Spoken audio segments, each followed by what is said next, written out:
idea of all time. It's the worst idea of all time. It's the worst idea of all time. Season 2. Hello. Hello. 15. Microphone check. 15, guy.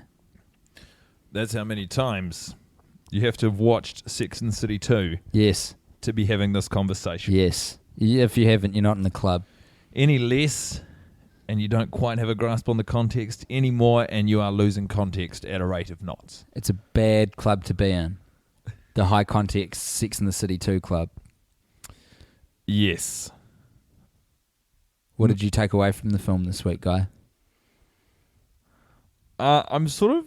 It's quite odd. I'm not taking away moments or like reactions to the film so much as the like an overriding feeling or understanding of something from having just been exposed to it again. Explain. Well, it's like... Is it like Groundhog Day? I guess by definition. You become more and more intimate with the thing. Yeah, like you don't pay attention to this. In Groundhog Day's case, a day. In our case, Sex and the City 2, the movie. It's I mean, it's hard. We say it every week. It's hard to engage with. Yeah, I got very bored while watching it this week. Very bored, dangerously bored. And understandably so. Started making drinks with hot water and whiskey, honey, and garlic. lemon, ginger, and garlic. So hot toddy with garlic. And I got to say, garlic is the most powerful flavour in the drink.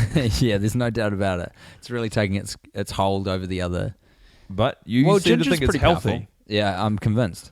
Ginger's pretty powerful, but garlic is more powerful. No, I think that's the ginger. I think it's more powerful. I think what you're feeling is the ginger. What I'm tasting is the garlic. I don't think that's true. Tell me what I'm tasting. Well, I made the exact same drink for you and I'm telling you, I'm overwhelmed by ginger. We have different tongues. Our tongues taste different things. It's all ginger. It's all ginger, baby. Anywho's.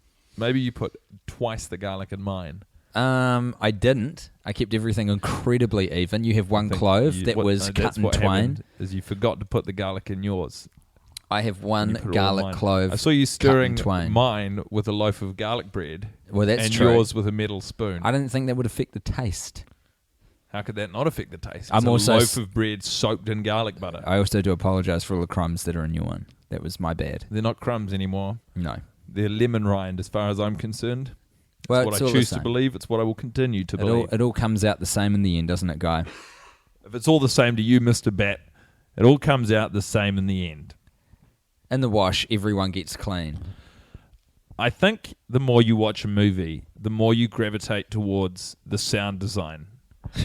Because the sound design is what removes a lot of... I want you to rephrase what you just said, and I want you to own the statement. I did own that statement. You said you. A lot of yous put out there. The more I watch Sex and the City 2, the more I enjoy and credit the sound design. Mm-hmm. For me, it masks a lot of dead moments, of which there are many. It generally sets a tone that the moving images part of the movie fails to do. The visual. The subconscious work of the sound design tells me we're in Abu Dhabi, or tells, like, even the music, which isn't obviously quite as subtle as, is it diegetic or non-diegetic? Who knows? Who cares? Sound. It's doing a lot of the heavy lifting.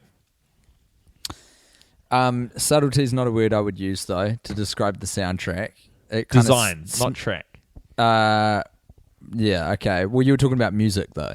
Yeah, I was. So, in part, like, sitars... Sitars are pretty heavy. It's a sitar heavy piece. For about however long they're in that Abu Dhabi. It's crazy, isn't it, that parts of this music, an original score, music written specifically for this movie. By someone out there wrote it. I mean, you've got to do it, don't you? Someone does. You've trained yourself as a composer, as a writer of music, as a conductor, as a performer. It's like that movie Forgetting Sarah Marshall.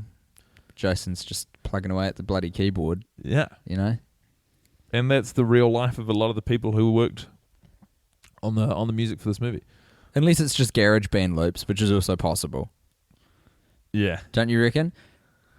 Michael Patrick King may have also done the soundtracking. I haven't checked the credits. While he was down there in the basement. What I think happened is he created a sort of a guide track that he gave to the composer and the sound designer, and he was like, something like this. Yeah. And then they started working on it in conjunction with watching the film, and then about maybe a third to halfway through, they were like, this is too long. This is not worth it. Yeah. You know what? I think he's mentally checked out of this project. I'm just going to leave it. Wouldn't it be... It's kind of fun to imagine that Michael Patrick Harris... King. King. I'm thinking of MPH, Neil Patrick Harris. That Michael Patrick King, did the whole movie on his MacBook Pro and just did the guide track for the soundtracking and then edited it himself as well, just on a MacBook. I think he shot it. I think the whole thing was originally made on an iPhone 4, on a pre-release prototype of the iPhone 4. Yeah. It was going to be an advertisement for how good that camera is. The camera, and also the editing capabilities of the iPhone 4. Yeah. And so they gave it to him. They were like, you got a week. Have at it. In fact, you don't just get one. You got as many as you need to make this thing happen. On us. Yeah. On me, Steve Jobs, who's still alive at this point. A lot of the iPhone 4s he was giving to Michael Patrick King had, there were, just basic, offcuts, essentially. There were fundamental there was problems. a little something wrong with each one of them. Some of them were, exuding a sort of radioactive goo. Like a hot black goo that you wouldn't notice to touch. It was at such a temperature, it would burn through your body, but you wouldn't feel the burning sensation. And I tell you what, there was a Geiger meter enthusiast who was working on the film, and they had to let him go because it was you couldn't record a single scene. The thing was going off all the time next to that iPhone that they were using to shoot with. Highly radioactive. Highly. One of the phones had a weird thing where it just gave everyone a headache. They never quite figured it out. Was it like a freak? There's those whistles which only dogs can hear. It was like a frequency at which only cast and crew involved in Sex and the City 2, the advertisement, as it was the original working title, could hear this noise.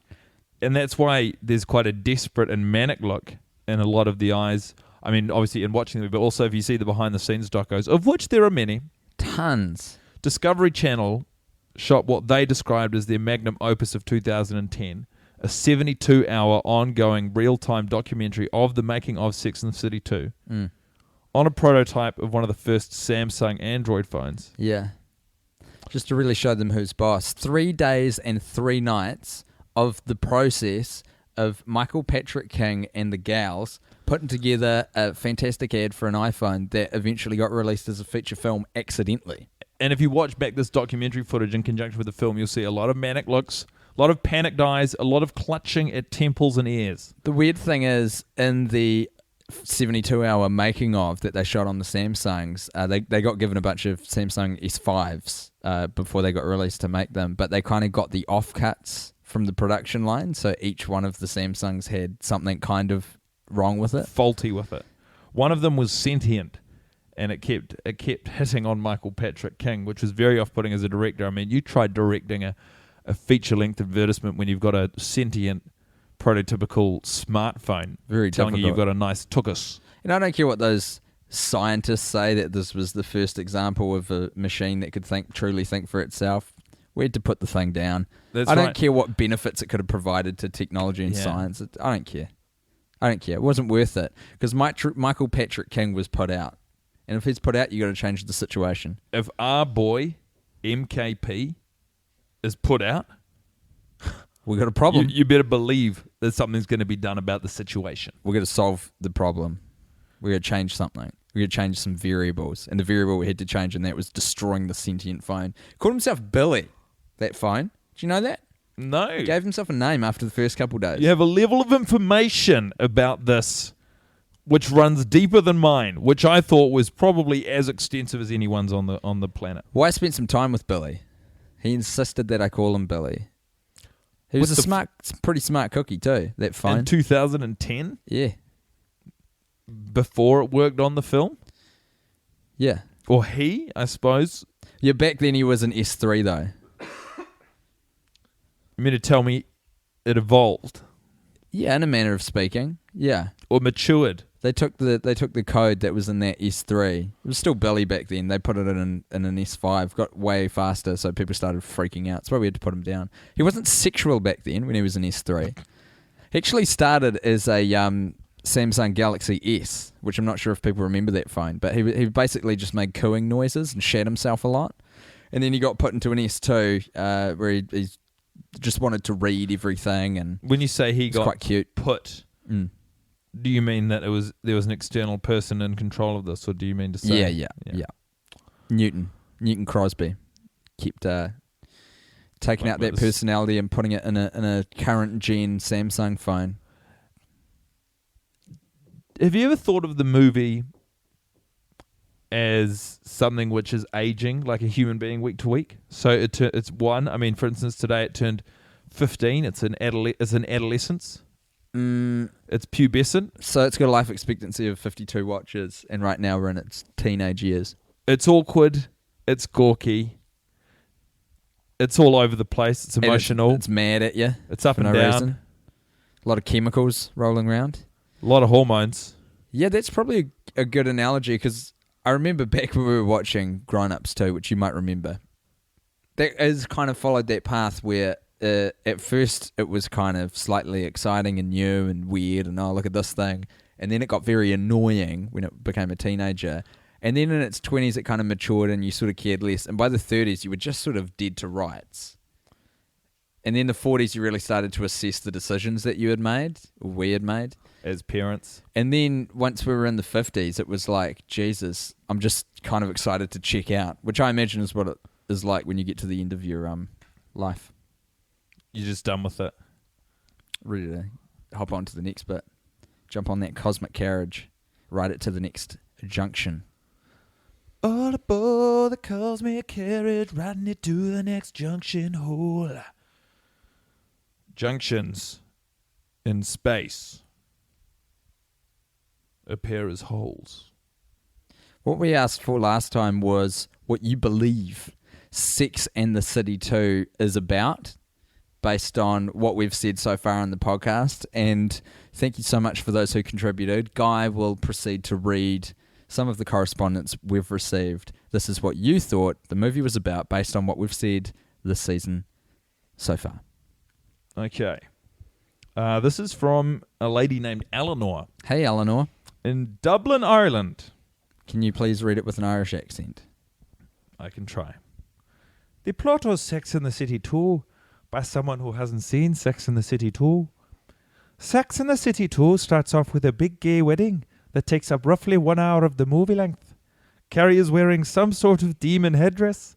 There are swans and Liza Minnelli performs. Carrie is accosted by a fan of her writing who thinks she needs to have kids. Then Carrie and Big have some sort of anniversary fight about a present of a TV. The girls get together to moan about their lives. Charlotte is worrying about her husband cheating on her with their nanny. A man downs coffee in the background. To cheer them all up, Samantha invites them to a premiere, mainly because she wants to bone the star. Miley Cyrus and her have some sort of red carpet dress-off. Then they go to Abu Dhabi. They need a holiday. They wear weird outfits and Samantha has sex with some Danish man. She drops condoms all over the ground and people frown upon them. Aiden is there too, also on holiday. Carrie kisses him and feels bad about it. There is no reason for anyone to be there. They're horrifically racist and decide to go home. No idea what happens then. Probably nothing. The entire movie is 10 hours long. I'm so impressed with Eleanor, and I'm so impressed with you as well, Guy. Eleanor, apart from a few chronological errors, and not that many either. You pretty much you nailed it, mate. Get the crux of the film. Yeah, that's absolutely it. Well done, you. We got any? Do you want to go on to a second one? Alec Wilder, who gave us a submission underneath 100 words. What I would like to note at this point is a lot of the submissions involve countless question marks. Back yourselves, listeners. We sure have. We've backed you. So far as I can tell from what has been described to me is that there are 4 women that live in what I assume to be New York. They get coffee where a crazy guy frequents. After they cluck at each other for a bit, they go to Abu Dhabi because of jacuzzi franchising opportunities and try to fuck a whole football team. The massive orgy is frowned upon there, so they go to the desert to film a Range Rover commercial, and then eventually one of the old birds goes home to her husband or something. Yes. The end? I've never seen any of the TV shows or movies. How did I do? Like if the criteria is describing the movie which should have been made, you get an A+. Or not even what should be made. What kind of came out? Yeah, a little. Elliot Brooks from England. Would you like an accent? We'd like a French accent. Because I've moved. Okay. Carrie goes to a gay wedding where she reunites with her squadron of loyal gal pals who she hasn't seen for 3 years. These 3 years have been pretty dire for all involved. One of them has a baby, one of them has failing business, and I'm pretty sure there's another one who's sad about something, possibly due to falling stock markets, courtesy of Big's illegal practices. A film is made based on one of Carrie's books, so she has to go to Abu Dhabi to watch it being filmed, just like the real authors don't. She invites her miserable friends along in an attempt to cheer them up. On arrival, they are given manservants and make Dick Sperter an architect or something. He tries to have sex with all of them, but only succeeds with one, generating a 25% success rate. Carrie kisses a man who isn't her husband, Aiden, I do not know, but decides against pursuing the affair. Thus, the film ends with no major or purposeful decisions made by any of the leading cast. Miley Cyrus is somehow involved. Points out of 10, best from England via France or the other way around. I get confused with the order of sort of subjects and clauses. And anyway, Elliot. Out of 10, Elliot, I'm giving that a 7.5. Guy? Dude, well, it's impossible to judge because it's so obvious to us, isn't it? Having seen it 15 times. Yeah, that's true. And this guy hasn't even... I mean, I probably wouldn't get a 10 out of 10 seeing it once. I don't think at any point we suggested Carrie writes the book that they make the movie about. Although it's a nice twist. We did get muddled a little bit, though, insofar as... She writes a book. Well, she writes a book about marriage. Let me clean that up right now for you. Who was that? Elliot? Elliot Brooks. Elliot Brooks, son of Mel Brooks, of course, comedy legend. The truth of the matter is that Heart of the Desert, which is the movie premiere they go to see, is probably not based on any book, much less Carrie's. Carrie's book is about marriage. And that's one of the points. There's a point I wanted to raise in this podcast. Carrie's book, which we understand has been written as a satire. Yes. The entire conceit, the entire premise of her book is that each chapter she hilariously and bitingly unpacks one of the traditional wedding vows. Maybe. That's what it is. Okay.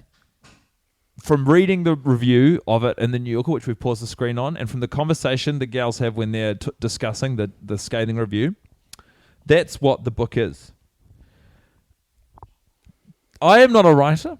Yep. I have not written a book, but to me, yes, what that sounds like is a blog post at best. Right. With maybe 100-word funny dismissive blurb underneath. Listicle, maybe? Yes. Would you extend to a...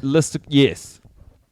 But I can see how it would get tired as an entire book. You wouldn't read it? No, it feels kind of basic. I know that could be part of the appeal, but doesn't it feel to you like it's just a bit... it feels anemic as a subject matter for a book. Iron deficient. Although... Not enough meat on those bones. I don't know. Good books have been written about less, I assume. Yeah, but... Sometimes it's not the... It's difficult. What in the holy hell was that? Some weird sounds coming out of this house. It's a ghost practicing the bagpipes. Oh, Jesus. Yeah. Didn't your landlord tell you? Didn't Rob tell you? There's a haunted musical ghost here. In 1923, a man by the name of Willie McAdigus, he was killed when he was gang tackled while practicing the bagpipes, and one of the pipes went down his gullet. And the weird thing is that ghost is now haunted by another ghost. One of the tacklers, of course, was so impacted by the death of Willis that they threw themselves off the harbour bridge. We did discuss the possibility of this watch. You get to pick a moment where each one of the girls gets tackled, sidelined. It's a blasted freight train. It's like a holiday prank that they do whenever they go away. Is two of the gals or one of the girls, like at any point you get a free tackle on one of your other holiday makers. That was a fun thing to do because you're at least looking Good way out to pass the time. You're looking for an opening to really lay one of those broads out. And there's, opportunities abound, especially at the moments when it's meant to be the emotional heart of the film. It would be very comical. Yeah. See, because there are parts in it now where you see the strain, not the actor's strain, but the actual character's strain in their friendships. Like when Carrie's complaining to Samantha about Mr. Big when they're going shopping for the premiere. You know what I'm talking about, eh? And Samantha's just says whatever it will take to shut Carrie up. She's not even listening to what she quite obviously isn't taking in what she's saying, because Carrie's saying, can we come to the premiere? I think we need a little sparkle in our marriage. Everything's getting very drab and it's all about the couch. Yeah. And Samantha's she just goes, yeah, you'll have fun. Yeah. Yeah. You've paid attention to one sentence out of 5 and it was the least important part. I am a sinner who's probably gonna sin again. Same bitch don't kill my vibe. The bagpipe playing ghost has evolved into a clarinet playing. Is it or is it a sax? I think it's a tenor sax.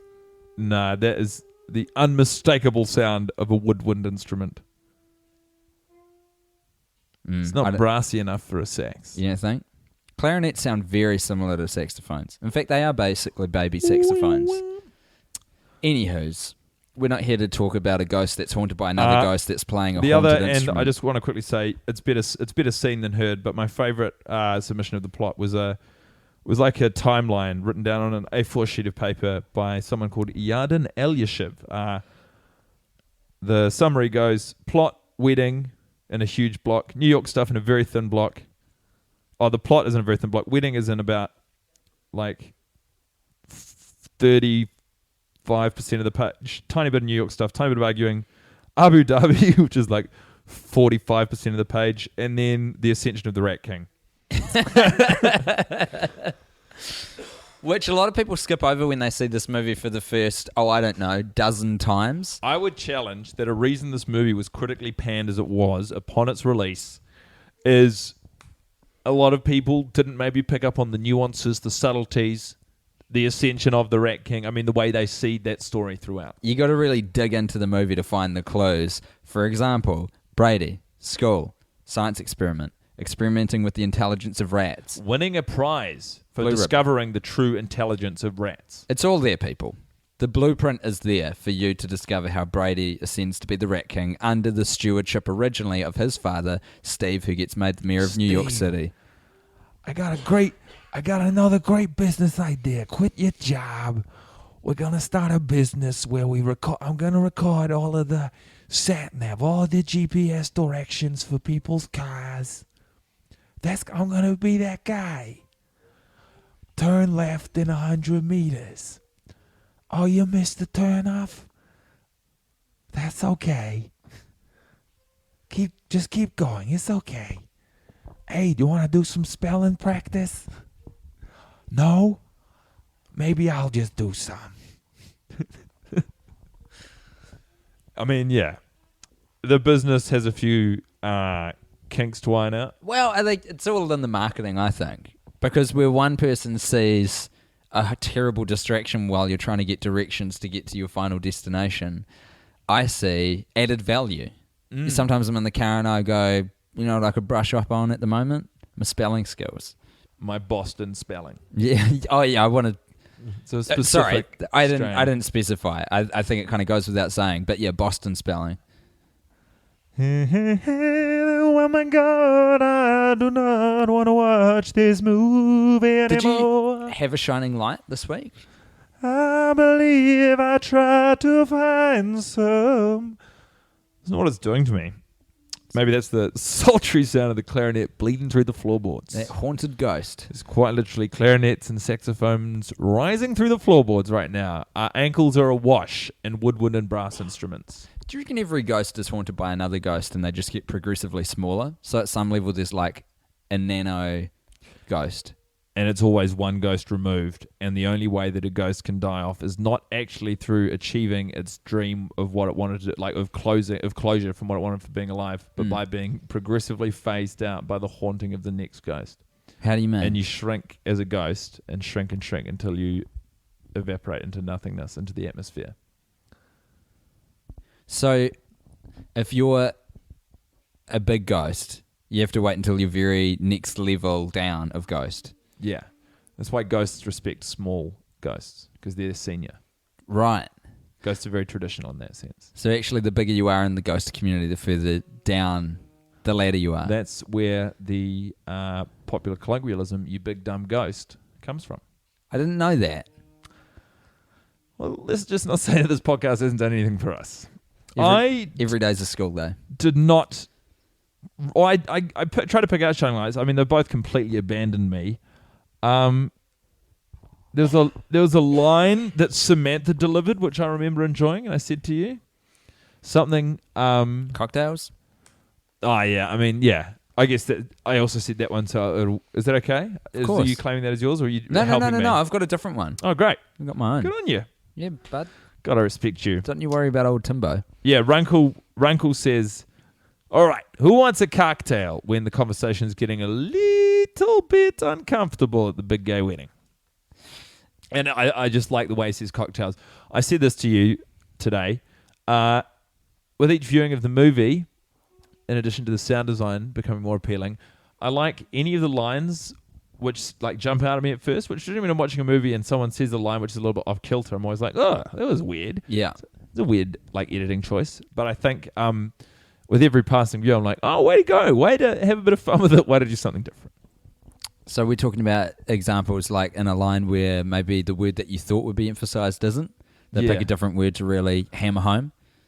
Yeah, I think that can be fun.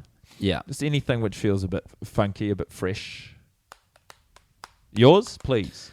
When we were in the hotel and I did remember his name. Daboon, the guy at the front desk. Oh, yeah. I can't remember his name either, but yeah. Badoon. No. Badoon? I don't know. Platoon. The desk is being served by a DVD of the Oliver Stone Vietnam War movie Platoon. Yeah. So the picture of Charlie Sheen on the bright shiny disc rings the room and Samantha picks up. And when it does the wide shot of the Platoon disc, you see at the back of the desk there's 3 pictures of, I guess they're former hotel owners of that hotel, presumably, or maybe they're sheikhs of the country, and it's like a patriotism kind of thing. But the guy in the middle, very sullen, and he's the one we see the most because in the over-the-shoulder shot of Platoon, he's the only one we see. Comes out, you can see the guy on the left, and he's got a bit of a smile. But you look at the dude on the right, and he is like staring down the barrel of the artist who has made the portrait and given a very cheeky, like basically a wink and a smile. Can't believe we pulled it off kind of vibe. It's a knowing smile, and it's another one of those places where I just hope that it's a decision, a joke, a little inside reference that the set dresser has managed to sneak in there without anyone noticing. Just have a bit of fun, just to break up the day. Just to break up the day, you know? Just to break up the working day. Tim? Guy? Would you like a walk-on role in Sex and the City 3? Well... You get one line. Do you know what? I wouldn't. I couldn't be bothered. No. You get one line and you get free airfares for the rest of your life. But yeah, you have to watch Sex and the City 3 once every week for the rest of your life. Okay. I'm going to say yes. I think you would have to be some sort of idiot. So well, hold on. You haven't told me how long it is, though. It could be a trick shot. 12 hours. It's like any sort of reasonable length flight. No. So that is the condition, is that for every flight you take, you have to watch Sex and Not City worth 3, it. which is 12 hours long. In no way is it worth it. But on a shorter flight, you don't have to watch the whole thing. You just have to watch whatever Fucking amount. don't care. Not worth it. Absolutely not. How about you? Same conditions. Thing is, It would take the sheen off any time you arrive in a new country. if you are just a normal human being like us right now, we've got the ability to fly. We've just got to find the money somewhere. This is removing that. This is like, do you know how I know great it is, would but be it's to not just- worth the trade-off. Money's not worth that much. Money is not worth me having to watch 12 hours of Sex and the City 3 over and over again You're every in it. time I catch a flight. You've got a line. I don't... it's And the irony is that your line is you're the pilot on a flight, like a private jet that all the 4 girls are on. Mm-hmm. And what's the line? Have a wonderful flight. I know Oh. I will. Oh, God. It's not worth it. And then you wink down the barrel of the camera at yourself. Oh. So like you're Okay, saying... game changer. Hold on. So so I totally barrel the lens. Absolutely. Am I the only one who gets to do that in the movie? Yeah. Kind of break the fourth? You don't do it like as a choice. You're just a terrible performer and you can't help but do it. But And it makes the edit. you won a contest, so you have to be in the movie. And that's the best take And of that's the day. the best take. That really changes it for me. I'm still probably leaning towards no, but I'm very much more on the fence. I think it makes the movie better.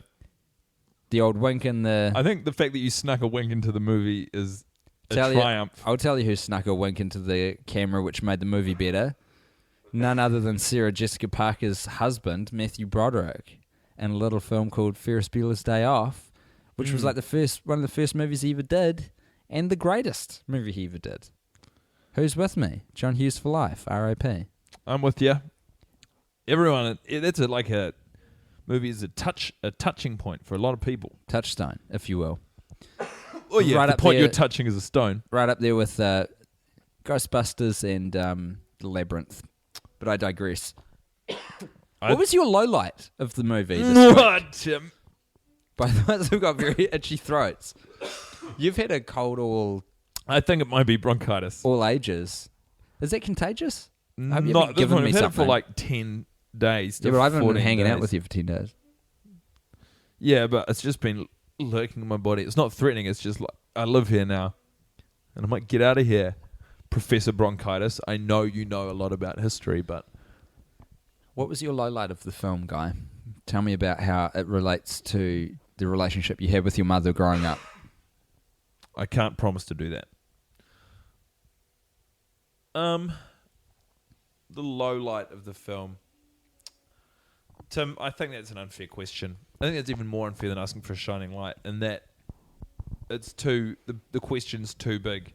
Give me the gift of a clear brief.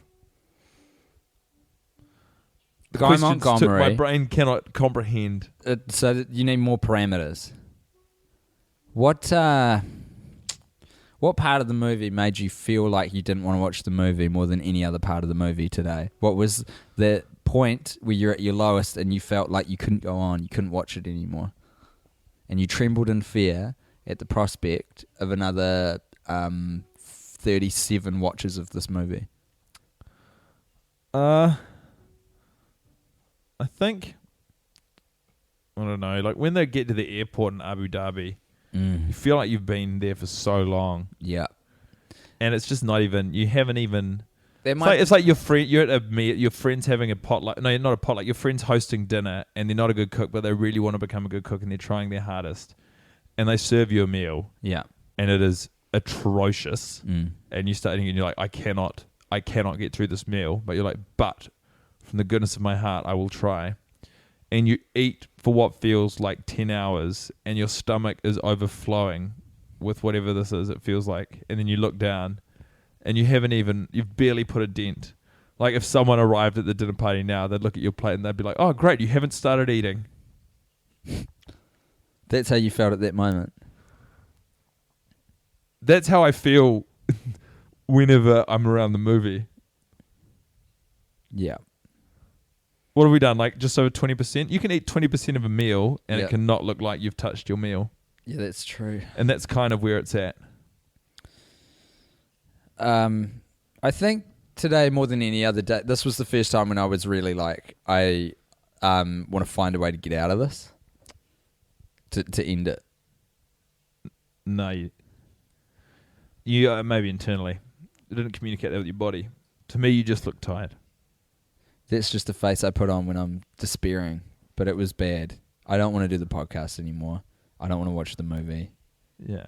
It's bad time. So that feeling is wrong. That feeling you're having inside yourself is wrong. I just want to do the rest of my life without having to be tied to this 2.5 hour. Look, this brings me quite basis. nicely to one of the great joys of the week, which was the flood of self-portraits we received of people enjoying this, which is the very motivation.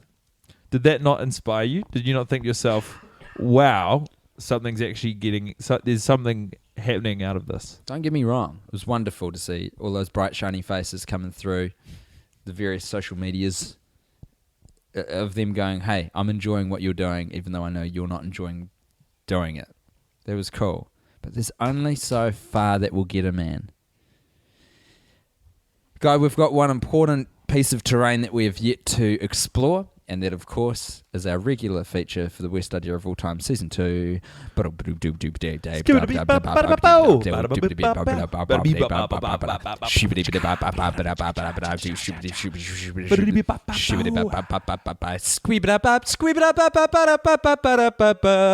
What's he wearing? Where's he off to? Well, he drank his caffeine at pace, didn't he? The man has a wax-soaked tongue. Tongue soaked in wax. Candle wax. The man hasn't just licked wax and had it pour on his tongue and set. He's actually fallen asleep with his wagging, dog-like, extra-long human tongue inside of a lit candle, he has coated and then soaked his whole tongue in candle wax. He got a tongue implant as a younger man. He saw Kiss Gene live Simmons in inspired Detroit, him. Rock City. Saw him performing live, got inspired by Gene. Anyway, so here is a guy who is pretty much at the crossroads of his day, yes, his life, maybe. He's an entrepreneur. He's developed a few ideas. None of them have really taken off in the way that he said they would in high school. He invented exploding kindling. It's supposed to start fires, but what it actually started doing was starting house fires, because the fire would start, but then because it had explosives in it, it would blow the fiery bits all over the house. There wasn't... Destroyed a lot of fireplaces. There wasn't any specific state law in Michigan around the legality of what he was doing, and so he kind of managed to sidestep any serious legal ramifications. And God bless Michigan for really taking a stand against regulation in the kindling realm. Because too many bloody states... Nanny states. They're at the behest of Big Water, and Big Firefighter. Two of the most bloody pussy lobbies there are, really. I'll say it. Pussy lobbies. You're fearless, Tim. Big Water and Big Firefighter. Anyway, so he's pretty much... He's gone to this cafe and he's drinking coffee, and he's thinking to himself, either by drinking this hot coffee, it will melt the wax and free my tongue and esophagus, allowing me to return to life as usual, or even the scalding hot coffee will not prove hot enough to melt this, and I might have stumbled into a business opportunity the likes of which people have not seen since exploding kindling. What would the invention be off the back of his coffee not being hot enough to melt the wax that has a tongue mold? A new way of identifying dead bodies at a morgue? A tongue mold. What you are know you how they take talking about? dental records? Sure. Every human tongue is unique in the same way that every set of human teeth and every set of fingerprints is unique. Okay. He knows that... What's the name of someone who works in a morgue? Mortician? Mortician. No, mortician. Well, they missed a great portmanteau. Morticians are tired of the ways of identifying bodies. They're looking for new, exciting ways. It's a dreary line of work. Yeah. Undeniably. Incisor, molar, got it, it's Mr. Smith. The tongue mold has the opportunity to revolutionize the way we identify bodies. Not dead bodies, not just dead bodies either. Anybody's. You go down to the police station, suddenly they're not taking fingerprints, they're taking tongue molds. They They also are a great way to decorate the captain's office. You've got the tongue molds of the top 10 most wanted criminals hanging above your head. What a great reminder of why you're sitting in power. To get out there and catch those tongues. It just doesn't seem... I don't want to shit all over this guy's idea. It just doesn't seem like the most convenient way to get a personal identification of someone. Look, this guy's clearly been on some sort of bender if he's in a state of inebriation to fall down and have wax melt over his entire mouth. Wake up, go to a coffee house, somehow communicate to the barista that you want a coffee when you cannot form a single word. Yeah. All right. Well, Coffee Man, we salute you and your enterprising ways. May forever Michigan's fight against regulation reign and your adventurous, pioneering spirit into entrepreneurship rise and continue to rise and rise and rise and rise. For us, we shall fall and leave. To the listener, we salute you. Heartily. To any domestic pets of the listener, we did not know you understood this. Thank you for joining us also. We'll catch you next week. Farewell and goodbye.